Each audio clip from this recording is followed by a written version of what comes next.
Écoute cette masterclass et donne ton avis en commentaire. Vous qui lisez les réseaux sociaux, personne ne veut entendre un traître mot positif sur Paul Biya.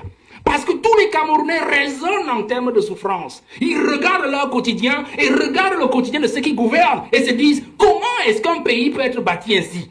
Des gens qui sont heureux, des imbéciles heureux qui nous dirigent, et du peuple qui travaille tous les jours et dont la sueur de son front est utilisée par des individus qui le dirigent. Voilà aujourd'hui, personne ne va entendre un traître mot. Donc si Biya s'en va en laissant le pays à l'heure actuelle, il subira la même ingratitude que il a fait subir au président Ahidjo jusqu'aujourd'hui.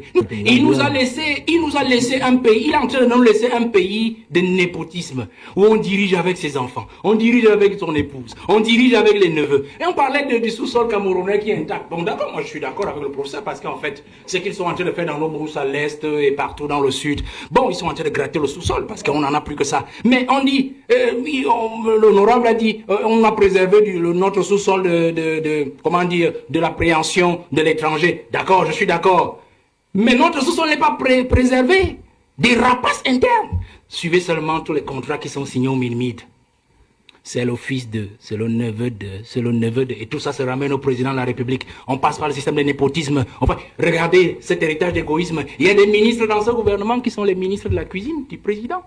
La cuisine du président, ça veut dire quoi? Ben, vous avez une femme à la maison, non? Elle a une cuisine, je pense, M. Obama. Alors, vous comprenez très bien.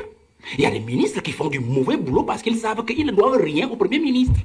Parce que le Premier ministre n'a jamais proposé la nomination. Il y a des ministres aujourd'hui qui savent qu'ils sont des ministres du sang de Paul Biya, de la progéniture de Paul Biya. Vous comprenez?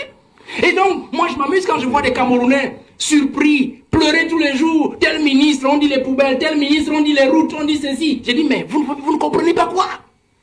Voilà l'héritage que le président a de nous laisser.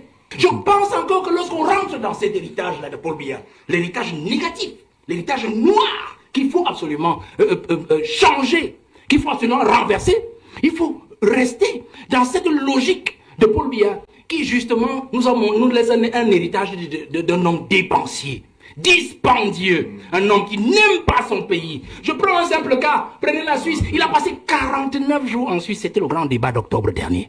49 jours. Je me souviens en 2012, il y avait des études des journalistes qui montraient que l'année 2012, le président avait mis pratiquement plus de 250 jours à l'extérieur, à l'hôtel intercontinental. On se pose la question.